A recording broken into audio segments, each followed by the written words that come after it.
Слава на Господа! Чета ви фрагмент от Откровението на Йоан 7 глава от 9 стих надолу, където Йоан записва: след това видях и ето голямо множество, което никой не можеше да избори, от всеки народ и от всеко племе и езици, стоящи пред престола и пред агнето, облечено в бели дрехи, с палмови клонки в ръцете си, и викаха с висок глас: спасението е от нашия Бог, който седи на престола, и агнето. Това е момент, в който Йоан, който е в небето пред престола на Бога, вижда в огромната тронна зала хора от всички езици, племена, които стоят пред престола, облечени в бели дрехи, помахват клонки и признават, че те са там, защото има един, който проля кръвта си, т.е. даде живота си, за да бъдат те там.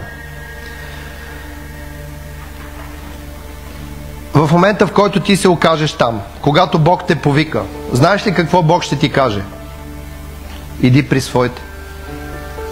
А нека тая вечер да ти помогна да се сетиш кои са твоите.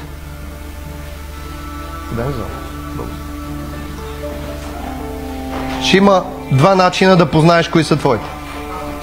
Единия е езика, а другото е знамето.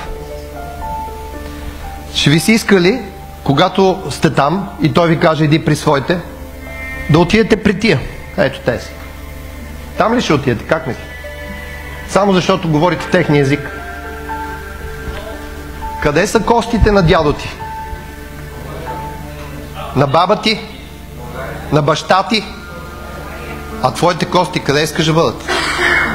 Сега говоря пророчески. Мога да говоря само на един човек, но нека да ме чуе. Костите на дадите ти те викат. Никога не съм се чувствал толкова противоречиво на богослужение, колкото днес. Говоря ви от сърце, от духа. В мен се блъскат тъга, гняв, радост и надежда. Тъга, гняв, радост и надежда. Тъга, защото къщите ви са пусти. Защото дворовете ви буренясаха. Защото вашите родители няма да дойдат тук, където сте вие. И вие сте разделени от тях. Защото не може да отидете на гроба на дедите си. И защото тая земя, която дедите ни платиха с кръвта да бъде наша, сега е в чужди ръце. В ръцете на тия. Без преувеличение. И затова съм тъжен. Тъжен съм, че не работите в български фабрики и не създавате продукти, на които пише с гордост създадено в България.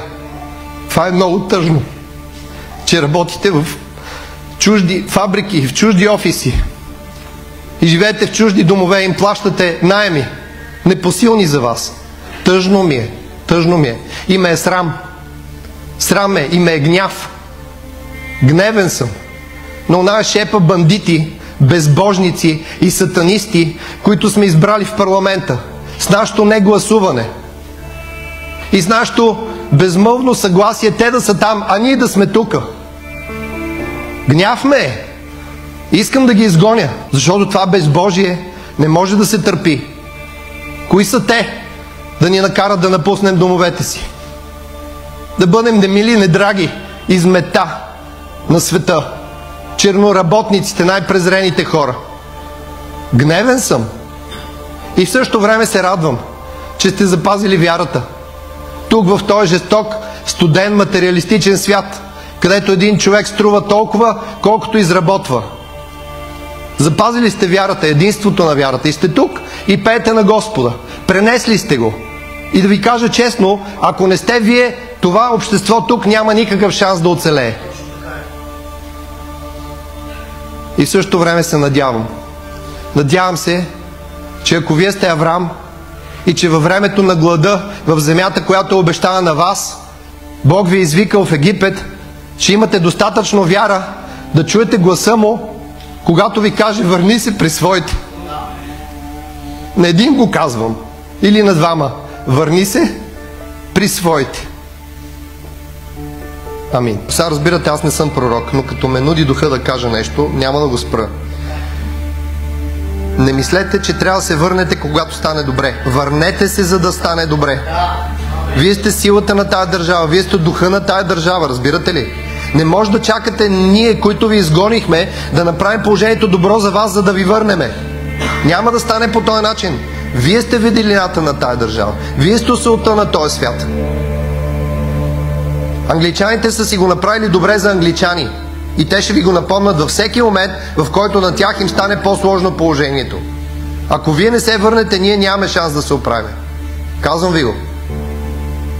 Аз съм останал много съзнателно в тази държава. Разнебитена, корумпирана, безнадежна. Ето един човек, който също е имал право да избере къде да живее и да бъде в най-хубавото, но се е върнал, защото Бог го е повикал. Аз говоря на онея, които Бог вика. На мен ми е ясно, като дойдете, какво ще ви се случи.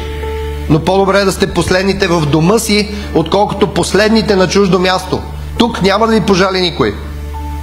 Тук сте по-зле от роби. Така че върнете се, за да стане добре. Справиме.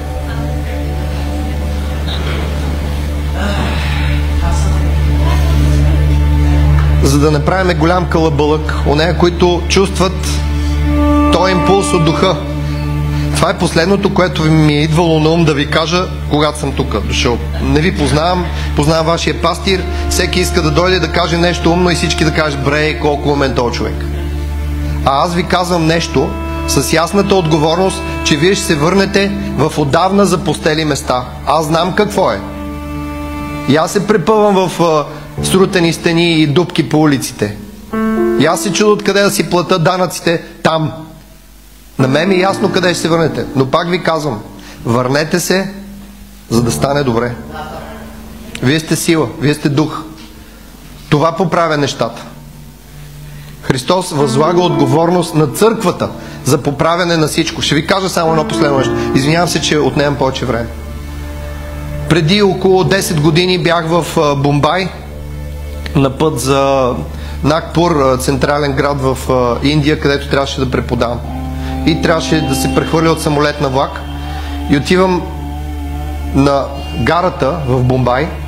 Знаете, че Индия била британска колония, и гледам една красива, много красива сграда и океан от хора, които спят на един площад върху вестници.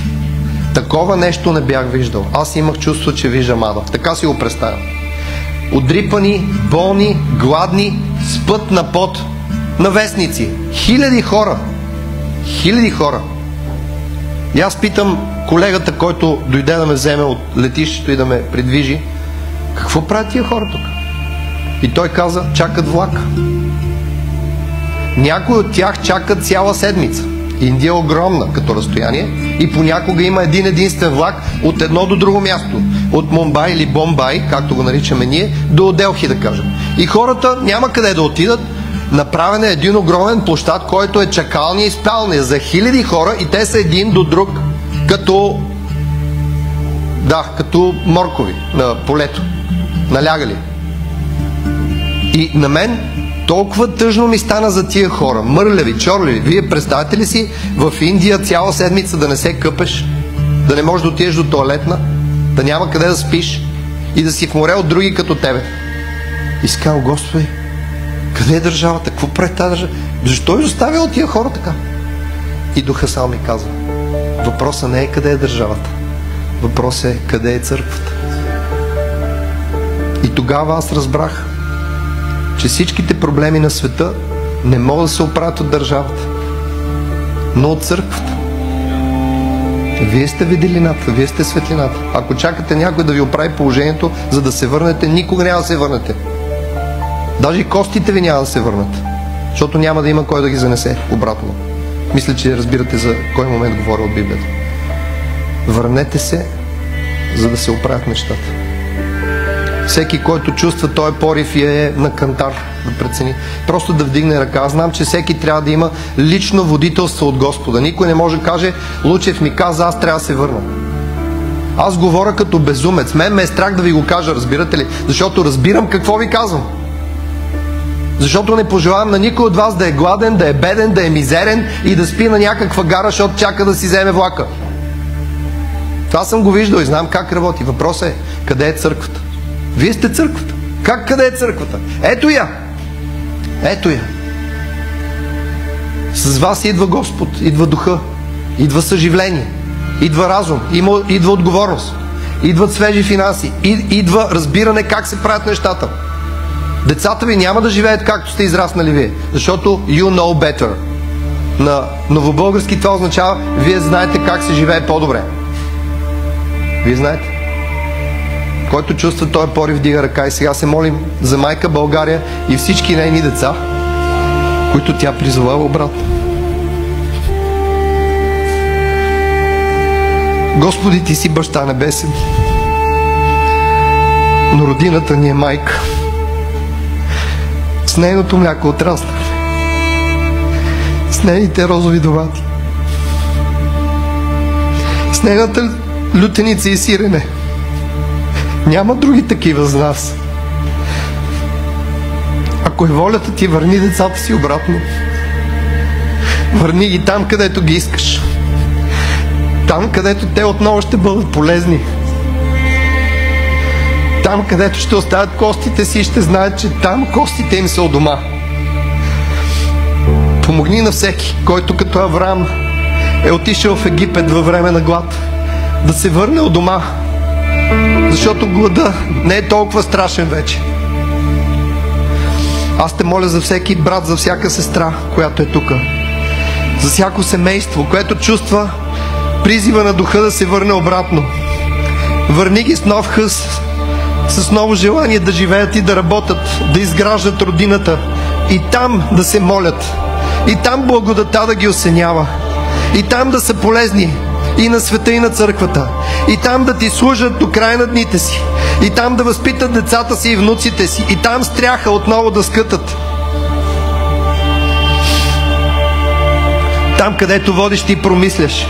И аз се моля още сега, докато пътниците си приготвят куферите, Ти вече да си им намерил работа в името на Исус, който е Господ. Ти да си намерил ония хълм, на който всеки ще бъде град поставен на високо в името на Господ Исус Христос. И аз се моля тия, които си тръгнаха най-презряни, отидоха в чужбина, сега да се върнат, уважавани и почитани. Да започнат бизнеси, да влезат в учреждения и всички да са горди, че са се върнали и съграждат едно ново общество. Ние знаем по-добре вече, Господи. Ние сме умни и културни, ние сме отговорни и работни. И искаме отново да изградим една държава, в която има християнски дух и почит към всички хора. Ние се молим за ново съживление, което ще се върне в земята ни с изгнанниците.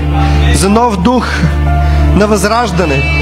С ново желание, Господи, като предситени да дадем живота си за по-доброто бъдеще на децата ни. Аз те моля, Господи, никой да не се изгуби по пътя, никой да не изгуби вяра.